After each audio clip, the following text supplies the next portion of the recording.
चलिए प्रश्न संख्या 1। हमारे पास ये एक संख्या दिया हुआ है जो गुणनखंड के रूप में है, एक संख्या ये दिया हुआ है जो गुणनखंड के रूप में है, और एक संख्या ये दिया गया है जो गुणनखंड के रूप में है। इन तीनों का हमें मसा ज्ञात करना है। मसा ज्ञात करने के लिए सभी में से जो कॉमन संख्या है उसे पहले हम लिख लें। देखिए इसमें 2 का क्यू है, मैंने लिख लिया। 2 का क्यू, क्या 2 इसमें भी है? हाँ 2 है, लेकिन स्क्वायर के साथ है, लिख दिया। और इसमें भी 2 है, तो हाँ 2 क्यू के साथ है, मैंने लिख दिया। इसमें सबसे छोटा पावर जिसका होगा उसे हम ले लेंगे यहाँ पर। फिर दूसरा स्टेप में 5 देखिए, इस वाले संख्या में 5 का क्यू है, अगले में 5 स्क्वायर है, और अगले में 5 के पावर 1 है। इन तीनों में छोटा कौन? 5 का स्क्वायर, 5 के पावर 1, ये हम लोग ले लेंगे। उसके बाद इसमें 7 है, 7 का स्क्वायर, क्या इसमें 7 है? हाँ 7 के पावर 4, क्या इसमें 7 है? हाँ 7 के पावर 3। ठीक है, इसमें सबसे छोटा कौन है? 7 का स्क्वायर, इसे हम ले लेंगे। देखिए फिर से इन सभी में से पहले हम संख्या मिलाएंगे। क्या 2 इसमें है? 2 इसमें है, 2 इसमें भी है, और इसमें भी है, तो मैंने 2 ले लिया। तो इसमें 2 किस रूप में है? क्यू के रूप में है, इसमें स्क्वायर के रूप में, और इसके क्यू के रूप में। इन तीनों में से सबसे छोटा कौन? 2 का स्क्वायर, 2 का स्क्वायर मैंने ले लिया। फिर इसके बाद मैंने देखा 5 इसमें है, क्या इसमें भी 5 है? हाँ है, इसमें भी 5 है, तीनों में 5 है, इसलिए मैंने 5 को भी ले लिया। तो इसमें 5 का क्यू है, इसमें 5 स्क्वायर है, और इसमें 5 के पावर 1 है। तो इन तीनों में छोटा कौन? 5 के पावर 1, इसको मैंने ले लिया। और फिर उसके बाद इसमें देखा 7, तो इसमें भी 7 है और इसमें भी 7 है, मैंने तीनों में से 7 ले लिया। इसमें 7 का स्क्वायर है, 7 के पावर 4 है, और 7 के पावर 3 है। सबसे छोटा कौन? स्क्वायर, मैंने स्क्वायर को ले लिया। यही हमारा SCF होगा, मतलब मसा होगा। तो हम लिखेंगे मसा क्या होगा? मसा होगा 2 का स्क्वायर गुना 5 के पावर 1 और 7 का स्क्वायर। ये हमारा आंसर हो जाएगा। अगर ऑप्शन में दिया रहेगा वैल्यू पर, तो वैल्यू निकाल देंगे। 2 का स्क्वायर का मतलब 2 गुना 2, 5 का 1 मतलब 5, और 7 का स्क्वायर 7 गुने 7। ये हमारा हो जाएगा 2 दूना 4, 5 20, 49, 20 और 49 हो जाएगा 980। ये हमारा आंसर हो जाएगा। अगर ऑप्शन में इस रूप में दिया रहेगा तो ये ऑप्शन होगा, अगर इस रूप में दिया हो तो ये आंसर होगा। ठीक है, चलिए अगला प्रश्न में बढ़ते हैं। प्रश्न 2। एक कमरा 15 मीटर 17 सेंटीमीटर तथा 9 मीटर 2 सेंटीमीटर चौड़ा है। इस कमरे के फर्श पर बराबर आकार की वर्गाकार टाइलें कम से कम कितनी लगेंगी? देखिए प्रश्न में बोला गया है कि एक कमरा है जो इस रूप में है। ये हमारा 15 मीटर 17 सेंटीमीटर है, इसकी लंबाई। चौड़ाई जो है वो है 9 मीटर 2 सेंटीमीटर। ठीक है, अब इसमें हमें वर्गाकार टाइल, मतलब वह वर्गाकार टाइल जिसकी तीनों भुजा आपस में बराबर होती है, ये हमारा हो गया वर्गाकार टाइल जिसकी चारों भुजा आपस में बराबर होती है, चारों भुजा आपस में बराबर होती है, और इसके आमने सामने की भुजा बराबर होती है। तो ये चूँकि इस माप का हमारे पास एक कमरा है, और इस कमरे पर हमें एक वर्गाकार टाइल्स लगाना है, तो टाइल्स कितनी लगेंगी ये निकालना है। तो सबसे पहले क्या करेंगे, हम इस पूरे एरिया का हम क्या निकालेंगे? क्षेत्रफल निकालेंगे। तो यहाँ लिखेंगे कमरे के फर्श का क्षेत्रफल कितना हो जाएगा? तो कमरे का फर्श का क्षेत्रफल जो हो जाएगा वो हो जाएगा 15 मीटर 17 सेंटीमीटर गुना 9 मीटर 9 मीटर 2 सेंटीमीटर गुना, ये हमारा पूरा एरिया हो जाएगा। ठीक है, लेकिन उससे पहले अभी हम लोग और कुछ कार्य करना है। देखिए इसमें वर्गाकार टाइल्स लगाएंगे, तो आखिर वो वर्गाकार टाइल्स की भुजा कितनी होगी? किस भुजा के आकार की हमें टाइल्स में लगाना है, उसको निकालने के लिए हमें इन दोनों का मौसा निकालना होगा। तो इन दोनों का मौसा क्या होगा, तो सबसे पहले इसको, ये है 15 मीटर 17 सेंटीमीटर, और एक चौड़ाई जो है इसका 9 मीटर 2 सेंटीमीटर। ठीक है, तो सबसे पहले इसे हम एक यूनिट में लाएंगे। देखिए 15 मीटर है तो 15 मीटर, तो यानी इसको सेंटीमीटर में चेंज करेंगे तो ये हो जाएगा 1500 सेंटीमीटर और प्लस 17 सेंटीमीटर, ये हो जाएगा 1517 सेंटीमीटर। ठीक है, अब इसे 9 मीटर है तो ये हो जाएगा 900 सेंटीमीटर और प्लस 2 सेंटीमीटर, ये कुल मिला के हो जाएगा 902 सेंटीमीटर। ठीक है, अब देखिए, अब हमारे पास एक यूनिट में मान आ गया, एक यूनिट मान आ गया। तो अब हम क्या करेंगे, इसको अब हम इसे आगे बढ़ाएंगे, तो इसका हम लोग निकालेंगे मौसा। देखिए सबसे छोटा कौन है, 902, 902 से 1517 को भाग देंगे, एक बार में जाएगा 902, आ जाएगा 615, फिर 902 को 615 से भाग देंगे, एक बार में 615, बचेगा 7 और यहाँ बचेगा 8, यहाँ 2, 287 से 615 को देंगे। ठीक है, 615 को देंगे, ये जाएगा दो बार में 574, 574, यहाँ बचेगा 41 41, फिर 247 को 41 से देंगे, 7 बार में 287 कैंसिल, मीन्स HCF हमें क्या मिला, HCF क्या मिला, HCF मिला हमें 41। ठीक है, यानी जो इसमें वर्गाकार टाइल्स का प्रयोग करेंगे उसकी जो एक भुजा होगी वो 41 सेंटीमीटर की होगी। तो यानी एक वर्गाकार टाइल्स की एक भुजा जब 41 सेंटीमीटर की होगी, यानी सभी 41 सेंटीमीटर की होगी, यानी उसका चारों भुजा 41 सेंटीमीटर का होगा। ठीक है, अब देखिए, अब यहाँ आते हैं, तो यहाँ लिखेंगे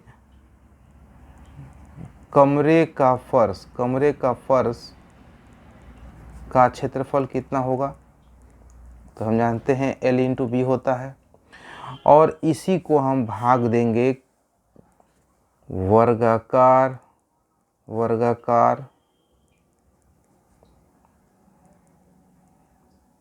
टाइले का क्षेत्रफल से।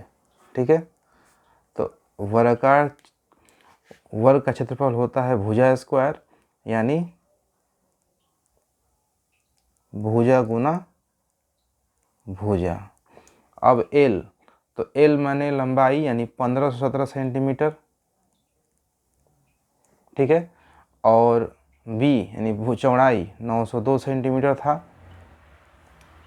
भुजा की लंबाई जो वर्ग किया गई वो 41 सेंटीमीटर, जो हम लोग मौसा निकाले हैं, तो 41 गुणे 41। ठीक है, अब इसे हम लोग काटेंगे, 41 से ये कट जाएगा 22 बार में, और इसे काटेंगे तो ये कट जाएगा 37 बार में, यानी 37 और गुणे 22, इसे गुणा करेंगे तो आएगा 814, मतलब 814 टाइल्स हम इसमें लगाएंगे। 814 टाइल्स हमारा इस पूरे एरिया में लग जाएगा। एक बार फिर से समझिए, एक कमरा था जिसका 15 मीटर 17 सेंटीमीटर चौड़ाई था, लंबाई था, और 9 मीटर 2 सेंटीमीटर चौड़ा था। ठीक ना, इस कमरे के फर्श पर बराबर आकार की वर्गाकार टाइल्स लगाना था, और वो बताना था कि कितनी टाइल्स की संख्या होगी, कितनी टाइल्स हमें इसमें एरिया में लगेगा।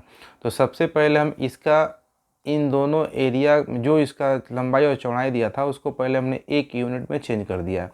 15 मीटर, 1 मीटर बराबर 100 सेंटीमीटर होता है, तो 15 मीटर बराबर 1500 सेंटीमीटर, और 17 सेंटीमीटर पहले से ही है, तो 1500 और 17 सेंटीमीटर हो जाएगा।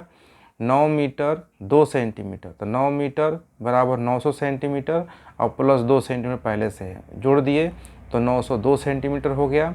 इन दोनों का मौसा निकाल दिया। मौसा निकालने का मुख्य कारण था कि वर्गाकार टाइल्स की जो भुजा होगी उसकी कितनी आकार होगा, मतलब कितना उसकी लंबाई होगा। ठीक ना, इसकी लंबाई कितनी होगी उसको निकालने के लिए हमें जो वो आयताकार कमरा था, कमरे का फर्श था, उसका क्षेत्रफल उन दोनों लंबाई और चौड़ाई में का मसा हमें निकालना होता। तो हमने मसा निकाला तो हमें जो मिला 41 सेंटीमीटर, वो हमें मिला वर्ग की भुजा। अब ये जानकारी हो गई कि जो टाइल्स होगी उसकी एक भुजा 41 सेंटीमीटर की होगी, इस प्रकार सब। उसके बाद हमने क्या किया, हम लोग क्या करना है कि कमरे का फर्श का क्षेत्रफल, जो आयताकार क्षेत्रफल था, उस आयताकार कमरा का जो फर्श था उसका क्षेत्रफल निकाल दिया, L इंटू बी। तो 15-17 सेंटीमीटर गुणे 902 सेंटीमीटर। चूँकि वर्गाकार टाइल्स कितने लेंगी तो एक वर्गाकार टाइल्स की कितना क्षेत्रफल होगा, वही तो क्षेत्रफल घेरेगा। तो एक वर्ग का क्षेत्रफल हुआ 41 सेंटीमीटर गुणे 41 सेंटीमीटर। इस एक वर्गाकार टाइल्स के क्षेत्रफल से मैंने कुल क्षेत्रफल में भाग दे दिया, तो हमें क्या मिला, 37 गुणे 22 यानी 814 टाइल्स का प्रयोग करेंगे। मतलब फर्श का क्षेत्रफल बटा में एक वर्गाकार टाइल का क्षेत्रफल बराबर कुल टाइलों की संख्या, और कुल टाइलों की संख्या आ गया 814। ठीक है, कुल टाइलों की संख्या आ गया 814। ठीक ना। चलिए अगला प्रश्न पे हम लोग देखते हैं, अगला प्रश्न कैसा आता है देख लेते हैं। वह बड़ी से बड़ी संख्या ज्ञात करो जिससे 804 तथा 1745 को भाग देने पर क्रमशः 5 तथा 6 शेषफल बचे। देखिए, पहली बात तो बड़ी से बड़ी संख्या ज्ञात करना है। दूसरा, 804 तथा 1745 को भाग देने पर, मतलब जो वह संख्या बताना है, वो बड़ी से बड़ी संख्या, वह संख्या बताना है जिससे इनको भाग देने पर, इसको या इसको भाग देने पर क्रमशः 5 और 6 शेषफल बचे। न कि यह बोल रहा है कि इनसे भाग देने पर, इनसे भाग देने पर बात करता तो हम क्या निकालते, लघुत्तम समापवर्तक मतलब LCM। लेकिन ये बोला है कि इनसे भाग देने पर, ठीक है, तो इनसे भाग देने पर बोला है, इसका मतलब मसा। तो देखिए, जब बड़ी से बड़ी संख्या ज्ञात करना हो जिससे भाग 804 तथा 1745 को भाग देने पर क्रमशः 5 तथा शेषफल 6 बचे, ऐसे प्रश्न में सबसे पहले तो हम जान लीजिए आप कि इस प्रश्न का मसा निकालना होगा। मसा क्यों निकालना होगा, क्योंकि बड़ी से बड़ी संख्या से इनको भाग देना है, पहला बात। दूसरा, 5 तथा 6 शेषफल बचेगा, तो इसको बनाने का तरीका यह है कि जो पहली 804 संख्या है उसमें अगर बड़ी से बड़ी संख्या से भाग जाते तो कितना शेषफल बचता है, 5। उस 5 को हम माइनस कर लेंगे और जो आएगा वो संख्या नोट कर लेंगे, 799। फिर दूसरी संख्या बोल रहा है 1745 लिख लेंगे और इसमें कितना शेषफल बच रहा है, 6, माइनस 6 कर देंगे, ये हो जाएगा 1739। ठीक है, इन दो संख्याओं का हम क्या निकालेंगे, मसा, SCF निकाले। चलिए, 799 भागे 1739, चलिए 2 बार में 1598 आ जाए, बचेगा वो 141। 799 को 141 से भाग देंगे, ये भाग देंगे तो कितना आएगा, ये भाग देंगे 5 बार में, ये हो जाएगा 705। शेषफल बचा 14। 141 को इससे करेंगे, सॉरी 9 में से 5, 9 यहाँ 9, 94। 94 से एक बार में 94, चलिए घटाएंगे तो इसमें से बचेगा 7 और यहाँ 4, और इसमें से 94 को डिवाइड करेंगे तो ये हमको लगता है 2 बार में कट जाएगा, 94। 94 कैंसिल हो गया 47 से, तो मसा हमारे पास क्या मिला, मसा हमारे पास मिला 47। ठीक है, 47 मिला। तो कहेंगे बड़ी से बड़ी संख्या क्या होगी, बड़ी से बड़ी संख्या जो होगी वो होगी 47। यही वह संख्या है, 47 वही संख्या है जिससे इसको और इसको भाग देंगे तो 5 और 6 शेषफल बचेगा। ऐसे प्रश्न को सबसे पहले अगर ऐसा प्रश्न में शेषफल दिया हो तो जो दी गई संख्या है उसमें से उस शेषफल को घटा दीजिए, जो आएगा उसका मसा निकालिए, वही मसा उसका आंसर होगा। ठीक है, चलिए देखते हैं प्रश्न संख्या 4। वह बड़ी से बड़ी संख्या क्या होगी? वह बड़ी से बड़ी संख्या ज्ञात करना है जिससे 639, 712, 1525 और 1525 को भाग देने पर क्रमशः 10, 9, 8 शेष बचे। ठीक है, अब ये भी वही चीज़ है, यहाँ पे 3 संख्या दे दिया गया है और ये भी बताया जा रहा है कि वह बड़ी से बड़ी संख्या ज्ञात कीजिए, वह संख्या ज्ञात कीजिए। मान लीजिए जानकारी नहीं है हमें, तो ये कह रहा है कि वह संख्या मान लीजिए x है, तो x से इसको भाग देने पर क्या बचना चाहिए? 10, 9, 8। तो सबसे पहले क्या करेंगे, इसका मतलब जब संख्या से भाग देने की बात कह रहा है, बड़ी से बड़ी संख्या ज्ञात करने के लिए कह रहा है, उसी संख्या से भाग देने के लिए लोग कहेगा, तो हम निकालेंगे सीधा HCF मस। इस पूरे प्रश्न का आंसर होगा मस के माध्यम से। तो पहले क्या करेंगे, जो संख्या दी गई है उसे लिख लेंगे 639। पहली संख्या में कितना बच रहा है? 10, -10 कर लेंगे, ये हो जाएगा 629। उसके बाद दूसरी संख्या कह रहा है 712, 712 में 9 घटा देंगे, ये हो जाएगा 703। और तीसरी संख्या जो है वो है 1525, 1525 में 8 शेषफल बच रहा है, तो कितना हो जाएगा? 1517। ठीक है, 1517 बचने का मतलब है कि अब हम इसे क्या करेंगे, मसा निकालेंगे। तो निकालेंगे, सबसे छोटा कौन है? 629। 629 से भाग देंगे 1517 को, सबसे बड़े वाले को। ठीक है, 6 दूना 12, 2 बार में 1228, 58, 2 9 18, 2 4 1 5, 2 6 12। ठीक है, अब 17 में से 8 गया, 17 में से 8 गया 9, यहाँ बचा 10 में से 5 गया 5 और यहाँ पर 4 में से 2। ठीक है, अब 629 को करेंगे 259 से, 2 बार में 518।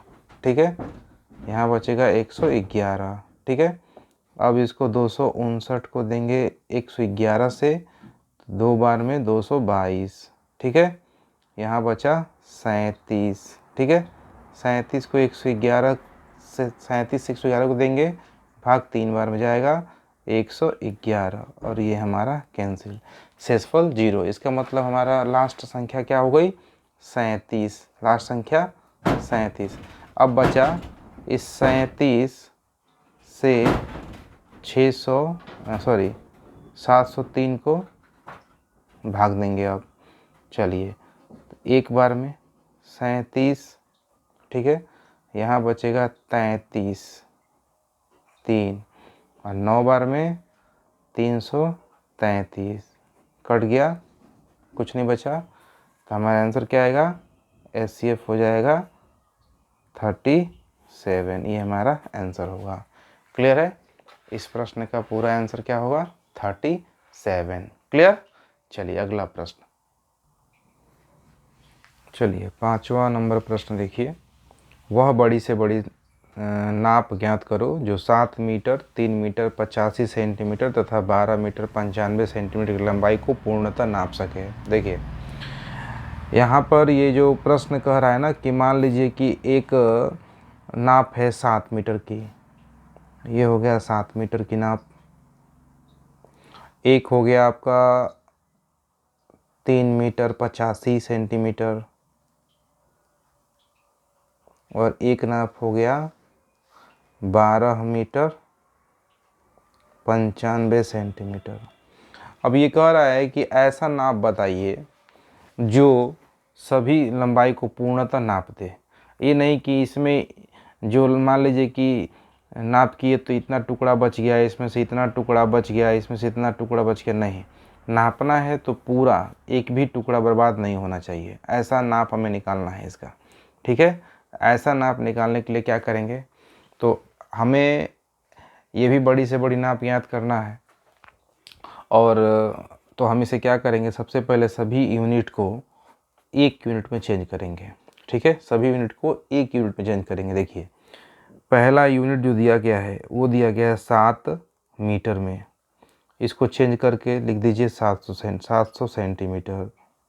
ठीक है, दूसरा दिया हुआ है 3 मीटर 85 सेंटीमीटर, ये हो जाएगा 300 सेंटीमीटर अब प्लस 85 सेंटीमीटर, ये हो जाएगा 385 सेंटीमीटर। ठीक है, उसके बाद तीसरा माप जो दिया है 12 मीटर और 95 सेंटीमीटर, इसे लिखेंगे 1200 सेंटीमीटर और प्लस 95 सेंटीमीटर, ये हो जाएगा 1295 सेंटीमीटर। तीनों को 1 यूनिट हमने लिख दिया, पहला यूनिट, दूसरा यूनिट और तीसरा, सभी यूनिट किस रूप में है, सेंटीमीटर में है। अब इन तीनों का हम क्या करेंगे, मौसा ज्ञात करेंगे। मौसा ज्ञात करेंगे, निकालते हैं मौसा ज्ञात करेंगे। चलिए, सबसे छोटा है 385 और सबसे बड़ा है 1295। ठीक ना, चलिए इसको निकालते हैं।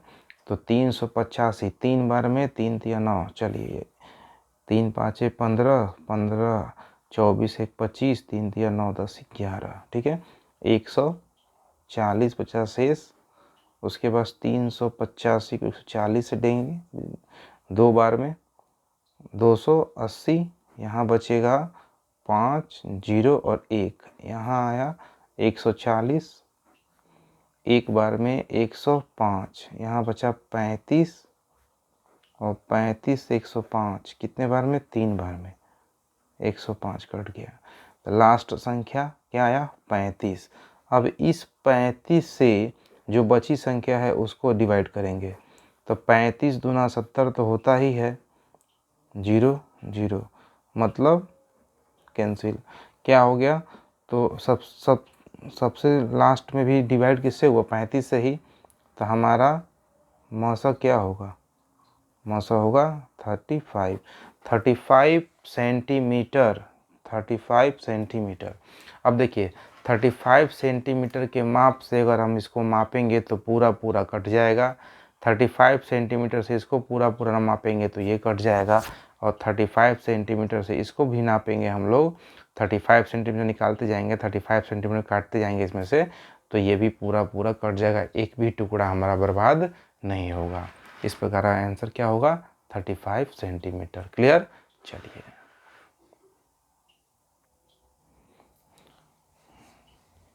प्रश्न संख्या 6। दो संख्याओं का योग 721 तथा मौसा 103 है, सभी संभव जोड़े ज्ञात कीजिए। देखिए दो संख्याओं का योग दिया गया है 721, मतलब क्या, मतलब x और plus y is equal to 721, लेकिन मौसा दिया हुआ 103। क्लियर, मौसा 103। देखिए अगर हम 2 और 4 का यदि हम मौसा निकालेंगे तो देखिए 2 गुना 1 2 गुना 2, यही ना गुणनखंड है इसका, यही गुणनखंड है। तो अब देखिए दोनों में अगर इसका मौसा क्या आएगा, इसका मौसा आएगा 2। तो आप देखिए इसमें भी 2 है और इसमें भी 2 है ना, तो दोनों में 2 कॉमन है, तो मौसा दोनों में कॉमन ही अंक संख्या होती है। दोनों संख्याओं में जो मौसा का वैल्यू होता है, मान होता है, वह दोनों संख्याओं में रहती है। तो 103, तो 103 का मतलब क्या, पहली संख्या में भी 103 होगी। तो मान लीजिए पहली संख्या है 103x और दूसरी संख्या मान लीजिए 103y। क्लियर। तो चूंकि मौसा है तो देखिए 103x और plus 103y is equal to दो संख्याओं का योग 721 है। इन दो संख्याओं का मौसा यदि हम निकालेंगे, देखिए इन दोनों का मौसा निकालेंगे तो मौसा हमारा 103 होगा। मैंने बोला कि दो संख्या यदि दी गई हो, उसका मौसा दिया गया हो, तो दोनों संख्या में मौसा का वैल्यू रहता है, विद्यमान रहता है दोनों में। जैसे यहाँ पर 2 और 4 का मौसा 2 आया, तो 2 इसमें भी है और 2 इसमें भी है, यही दोनों में 2 कॉमन फैक्टर है। ठीक है, अब 103x + 103y = 721 कर लेंगे। क्लियर। इसके बाद 103 दोनों में से हम कॉमन ले लेंगे, तो बचेगा x + y = 721। इसे थोड़ा और आगे बढ़ाएं तो लिख सकते हैं कि x + y = 721 बटा में 103। और जब इसे हम डिवाइड करेंगे तो ये हो जाएगा 7 बार में कट जाएगा, मतलब x + y का वैल्यू क्या आया, 7। क्लियर। अब ज़रा ध्यान दीजिए, x + y का मान 7 आ गया। यहाँ पर कहा है कि सभी संभव जोड़े ज्ञात करना है। ठीक है, तो x + y का मान तो हमारे पास आ गया, तो संभव, अब देखिए यहाँ पर x + y का मान 7 आ गया, तो 7 क्या है, x और प्लस y = 7 है। 7 को जोड़ने के रूप में लिखते हैं, तो एक मान लीजिए x का मान ऊपर लिखते हैं और y का मान नीचे, तो मान लीजिए x का मान 1 होगा तो y का मान 6 होना चाहिए, तभी ना 1 और 6 7 हो जाएगा। 2 और 5 होना चाहिए, या तो x का वैल्यू 2 और y का वैल्यू 5 हो, या x का वैल्यू 3 और y का वैल्यू 4 हो। इसके बाद तो कोई भी संभव मान नहीं हो सकता है। मतलब x का मान 1 रखते हैं तो y का मान 6, यदि x का मान 6 रखते हैं तो y का मान 1।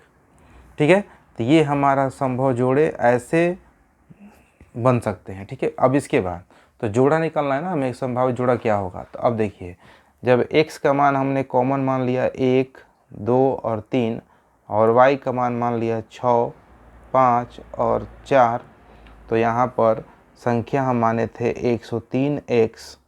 ठीक है, और 103y। ठीक है, तो अब x का मान और y का मान हम क्या करेंगे, रखेंगे। तो देखिए 103x में 103 गुना 1 रखें तो आया 103। 103 y में 103 गुना 6 रखें तो ये आ गया 618। ठीक है, तो संभावित जोड़े क्या बने, 103 और 618, एक ये संभावित जोड़ा बना। क्लियर। दूसरा जोड़ा देखिए बनाकर, 103x = 103 इंटू 2 रख दिए, और 103y में 103 इंटू 5 रख दिए, तो ये आ जाएगा 206, ये आ जाएगा 515। संभावित जोड़े क्या होंगे, 206, 515। ठीक है, दूसरा जोड़ा बना, पहला जोड़ा ये बना, दूसरा जोड़ा ये बना। तीसरा जोड़े की बात करें तो 103x = 103 इंटू 3, और 103y = 103 गुना 4, ये हो जाएगा 309, और ये हो जाएगा 400। 4 दिया 12, 4 दिया 12, 1 4, 1 2, 412, ये हो जाएगा 309 और 412 संभावित जोड़े। कितने जोड़े हुए, 3, 1 2 3। क्लियर है। तो ऐसे प्रश्नों को हम इसी तरह बनाएंगे। ठीक है, ऐसे प्रश्नों को हम इसी तरह बनाएंगे, संभावित जोड़े का मान। क्लियर है। x + y का मान आया 7, 7 को हमने 2 भागों में तोड़ दिया। अगर x का मान 1 होगा तो y का मान 6, x का मान 2 होगा तो y का मान 5, x का मान 3 होगा तो y का मान 4। दोनों को जोड़ने पर 7 आना चाहिए, इसलिए मैंने इसको इस रूप में लिखा। फिर क्रमानुसार x का मान 1 2 3 ले लिया, y का मान 6 5 4 रख लिया, और चूंकि 103 x + 103y हमने माना था। क्यों माना था, क्योंकि 103 दोनों में कॉमन है, और कॉमन ही SCF होता है, तो दोनों में कॉमन 103 है, तो इसलिए दोनों संख्याओं में 103 से गुणा किया गया, x और y में 103 से गुणा किया गया। ठीक है, चलिए इसके आगे अगला प्रश्न देखते हैं। दो संख्याओं का गुणनफल 19,712 तथा महत्तम समापवर्तक 16 है। यदि प्रत्येक संख्या 3 अंकों की हो तो संख्या ज्ञात कीजिए। देखिए फार्मूला स्टार्टिंग जब मैंने पहला क्लास किया था तो उसमें बताया था मैंने कि पहली संख्या गुना द्वितीय संख्या बराबर होता है HCF गुना LCM, ठीक है। लेकिन हमारे इस प्रश्न में पहली संख्या द्वितीय संख्या तो दी नहीं है। दी क्या गई है? तो दी गई है कि दो संख्याओं का गुणनफल 19,712 तब महत्तम समापवर्तक 16 है। तो आप बताइए कि जब महत्तम समापवर्तक है तो पहली संख्या क्या होनी चाहिए? पहली संख्या हम अपने मन से मान लेते हैं। पहली संख्या हो सकती है 16x 3 अंक की संख्या हो गई, और दूसरी संख्या की बात की जाए तो मान लेते हैं दूसरी संख्या बराबर 16y। क्यों? क्योंकि 16 महत्तम समापवर्तक है और महत्तम समापवर्तक दोनों संख्या में कॉमन होगा, इसलिए इस संख्या को हमने गुणा कर दिया x और y में। अब प्रश्न से 16x और 16y का गुणनफल है 19,712, ठीक है। तो हम क्या लिख सकते हैं? हम लिखेंगे x into y is equal to 19,712 अब बटा में 16 गुना 16, ठीक है। तो 16 गुने 16, तो देखिए 16 से अगर हम 19,712 को यदि हम भाग देंगे तो ये कटेगा 1232, और फिर 16 से इसे भाग देंगे तो 16 7 और 16 77 बार में ये कट जाएगा। यानी x और y का मान जो आया वो 77 आया, ठीक है। अब वही फार्मूला वही काम करेंगे फिर से। देखिए x गुना y का वैल्यू 77 आया है, तो इसका गुणनखंड क्या हो सकता है? देखिए 1 और 7 7 या 11 गुणे 7, यही फैक्टर यही हमारे पास गुणनखंड हो सकता है। 1 को 77 से गुणा करेंगे तो 77 आएगा, और 11 को 7 से गुणा करेंगे तो 77 आएगा, ठीक है। तो अब हम यहाँ लिख लेंगे x का मान 1 और 11 और y का मान ले लेंगे 77 या 7, ठीक है। अब चेक करेंगे तो हमने संख्या जो मानी थी, पहली संख्या जो मानी थी, अब संख्या हमने क्या माना था? 16x माना था। तो 16x माना था तो 16 गुना 1 बराबर 16 हो जाएगा। और दूसरा अगर मान लेते हैं, अगर हम 16 गुना 11 रखते हैं, 16 गुना 11 रखते हैं तो कितना आएगा? 112। और उसी प्रकार 16 वाई को देखें तो 16 गुने वाई का मान 77 लेते हैं तो हमारे पास कितना आएगा? 1232। और यदि 16 का वाई का मान 7 लेते हैं तो कितना आएगा? 16 को 7 से भाग देंगे तो गुणा करेंगे तो आएगा 176। चूँकि प्रश्न में, अब ध्यान दीजिएगा, चूँकि प्रश्न में यहाँ बोला गया है कि संख्या जो है 3 अंक की हो, संख्या क्या हो? 3 अंक की हो। तो ध्यान दीजिए, अगर जब हम x का मान 1 रखे हैं तो क्या आया है? 16। 11 रखे तो 112, तो ये तो 2 अंक की संख्या हो गई, तो ये तो होगी नहीं, ठीक है। और यहाँ पर जब 16 का y का मान 77 लेकर रखे हैं तो यहाँ पर आ गया 1232, ये 4 अंक का, ये होगा नहीं। 2 ही अंक की संख्या चाहिए ना, तो 2 अंक की संख्या कौन कौन मिली? 112 और 176, ये हमारा आंसर हुआ।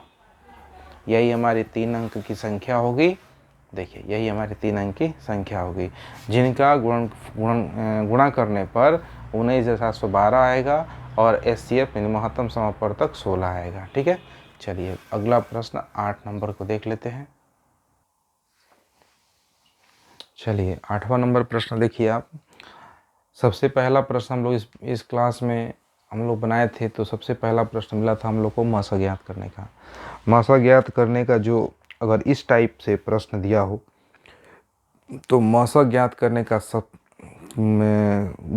का मेन तरीका है कि जो भी पावर हो, जो सबसे कम पावर हो, उसको ले लेते हैं, लेकिन वह संख्या तीनों में होनी चाहिए।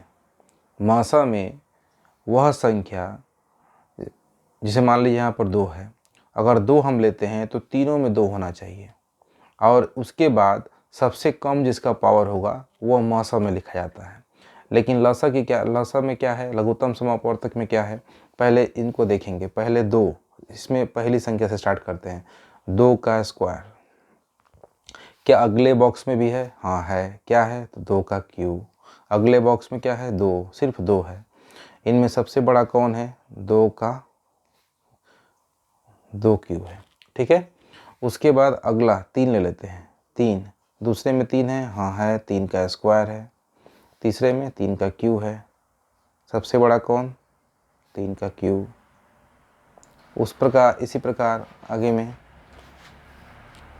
अगले 5 का क्यूब ले लेते हैं। क्या दूसरे बॉक्स में है? हाँ, 5 का स्क्वायर है। क्या तीसरे में भी है? हाँ, 5 है। तो सबसे बड़ा कौन? 5 का क्यूब। ठीक है, अगला 7 ले लेते हैं। 7 इसमें है? 7 इसमें भी है? हाँ है। 7 ले लिए। क्या अगले में भी 7 है? 7 नहीं है। 7 नहीं है, तो नहीं है तो कोई मतलब नहीं। अगर ये एचसीएफ निकालना होता तो हम इसे छोड़ देते, लेकिन एचसीएफ निकालना, एलसीएम निकालना है, मतलब लघुत्तम समापवर्त निकालना है, इसलिए हम उसको लेंगे। तो तीनों में रहे ना रहे कोई मतलब नहीं है। तो इनमें दोनों में सबसे छोटा, सबसे बड़ा कौन? तो दोनों इक्वल है, तो एक साथ हम यहाँ पर ले लेंगे। उसके बाद अगला है 11। 11 इसमें है? 11 इसमें है? नहीं है। दूसरे बॉक्स में? नहीं है। तीसरे बॉक्स में है? हाँ, तीसरे बॉक्स में है। 11 का स्क्वायर है। बड़ा कौन है? 11 का स्क्वायर। इस प्रकार हमको क्या मिला? 2 का क्यूब, 3 का क्यूब, 5 का क्यूब, 7 का पावर 1 और 11 का स्क्वायर। ये हमारा एचसीएफ हुआ, हमारा आंसर हुआ। क्लियर? ये हमारा आंसर होगा। चलिए।